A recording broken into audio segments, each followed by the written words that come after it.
Your daily dose of आज हम inspiration. एक ऐसी ताकत की बात करेंगे जो दिखती तो नहीं पर हमारी पूरी डिजिटल दुनिया को चला रही है। एक ऐसा कोड जिसने सच में सब कुछ बदल दिया।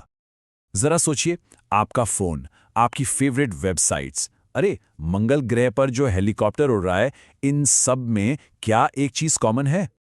इसका जवाब है ओपन सोर्स सॉफ्टवेयर। जी हाँ, यही वो कमाल की कड़ी है जो इन सब पावरफुल टेक्नोलॉजीज को एक साथ जोड़ती है। तो चलिए जरा समझते हैं कि ये ओपन सोर्स आखिर है क्या, और इसे समझने के लिए एक बहुत ही आसान सा उदाहरण लेते हैं। मान लीजिए प्रोप्राइटरी सॉफ्टवेयर एक सीक्रेट रेसिपी की तरह है, जिसे किसी तिजोरी में बंद करके रखा गया हो। इसके बनाने का तरीका, मतलब इंस्ट्रक्शंस, पूरी तरह से छिपे हुए हैं और सिर्फ उसका मालिक ही उसमें कुछ बदल सकता है।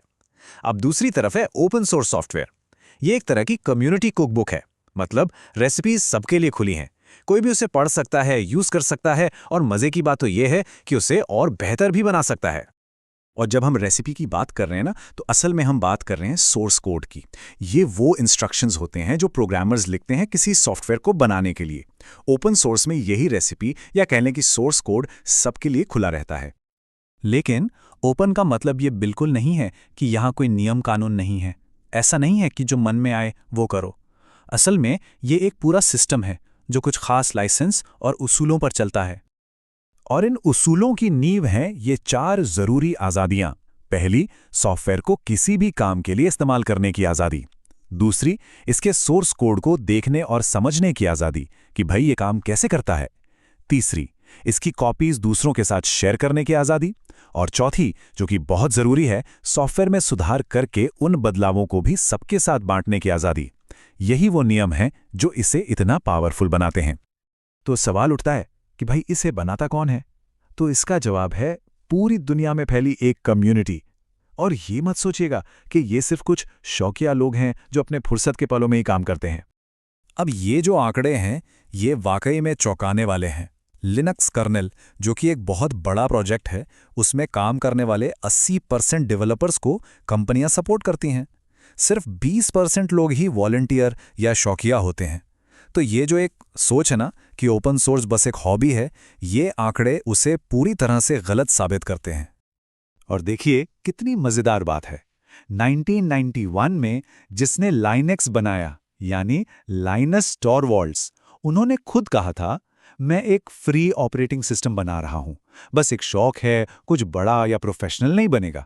और आज देखिए वो शौक कहां से कहां पहुंच गया है। तो आखिर में सवाल ये है कि ओपन सोर्स इतना जरूरी क्यों है? हमारी दुनिया पर इसका क्या असर पड़ रहा है?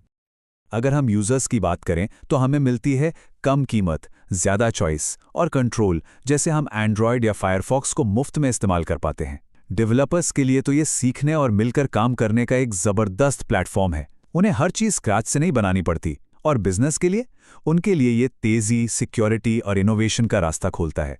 सोचिए, गूगल और माइक्रोसॉफ्ट जैसी बड़ी बड़ी कंपनियां अपने प्रोडक्ट्स ओपन सोर्स की नींव पर ही बना रही हैं। तो कुल मिलाकर बात यह है कि ओपन सोर्स इनोवेशन की रफ्तार को तेज करता है, सॉफ्टवेयर को ज्यादा सिक्योर बनाता है क्योंकि हजारों नजरें कोड को देख रही होती हैं, टेक्नोलॉजी को सब तक पहुंचाता है। और सच तो यह है कि हमारे इंटरनेट की पूरी रीढ़ की हड्डी ही इसी पर टिकी है। तो ये सब हमें एक बहुत बड़े सवाल के सामने लाकर खड़ा कर देता है। अगर मिलकर काम करने के इस तरीके ने हमारी पूरी डिजिटल दुनिया बना दी, तो जरा सोचिए ये तरीका आगे और क्या क्या बना सकता है।